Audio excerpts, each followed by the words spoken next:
It is a wedding day tragedy. Newlyweds killed in a helicopter as they left a reception. Our Michelle Choi joins us from Huntsville this morning. Michelle, what do we know about the victims here?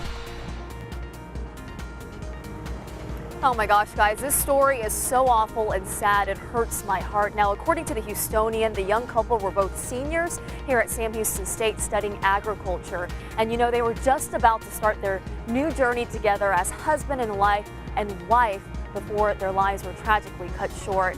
Now, Will and Bailey Byler got married Saturday night. Guests shared this video of the happy couple leaving the reception in a helicopter, which would sadly become some of their last moments captured on camera. Now, around midnight, Uvalde police say they got a call from an aviation monitoring center saying there was a downed aircraft, but it wasn't until after sunrise they located that helicopter.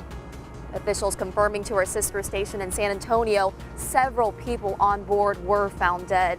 Now, guys, as you can imagine, this story resonating with a lot of folks, including on social media. Some of the comments we found include, "It's hard to make sense out of such an awful tragedy, but all you can do is keep going." Others, their hearts going out to the couple's families, many of them sending thoughts and prayers to them this morning. Guys, back to you. Hey, we are all doing that. Michelle, thank you.